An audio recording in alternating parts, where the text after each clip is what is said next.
নমস্কার বন্ধুরা, আমি দেব আবার আপনাদের জন্য নিয়ে এলাম একটি গুরুত্বপূর্ণ ব্রেকিং নিউজ। 26 তারিখ থেকে নাকি ভারতে বন্ধ হয়ে যাচ্ছে ফেসবুক, টুইটার ও ইনস্টা। সোশ্যাল মিডিয়ার রাশ টানতে গত 25শে ফেব্রুয়ারি একগুচ্ছ নির্দেশিকা জারি করে কেন্দ্র। 3 মাসের সময়সীমা দিয়ে সেই নির্দেশিকা লাগু করার নির্দেশ দেওয়া হয়েছিল।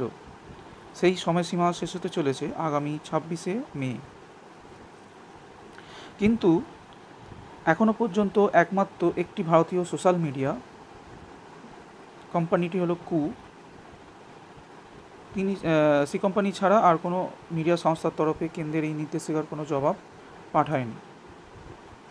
সোশ্যাল মিডিয়ার অপপ্রয়োগ রুখতে এই গাইডলাইন তৈরি করে কেন্দ্র।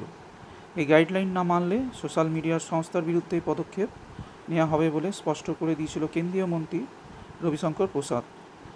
গত 25শে ফেব্রুয়ারি সোশ্যাল মিডিয়ার কন্টেন্টে রাশ টানতে জারি করা নির্দেশিকায় বলা হয়, ওটিটি প্ল্যাটফর্মের জন্য ত্রিস্তরীয় নিয়ন্ত্রণ ব্যবস্থা নিয়ে আসা হচ্ছে। কেন্দ্রীয় মন্ত্রী প্রকাশ জাভড়েকর এবং রবিশঙ্কর প্রসাদ একটি সাংবাদিক বৈঠক করে সোশ্যাল মিডিয়া ও ওটিটি প্ল্যাটফর্মের নয়া গাইডলাইন নিয়ে বিস্তারিত বক্তব্য রাখেন। তারা বলেন, সোশ্যাল মিডিয়ার আপত্তিজনক ভাষা যথেচ্ছভাবে ব্যবহার করা হচ্ছে, তবে এখন থেকে আর সামাজিক যোগাযোগ মাধ্যমে আপত্তিজনক বিষয়বস্তু সরকার অনুমোদন করবেন না। আর এখানে বন্ধু একটা কথা বলে রাখি যে একমাত্র কুই এই গাইডলাইন মেনে জরুরি পদক্ষেপ গ্রহণ করছে। তো ভিডিওটা যদি বন্ধুরা আপনাদের ভালো লেগে থাকে এবং যথেষ্ট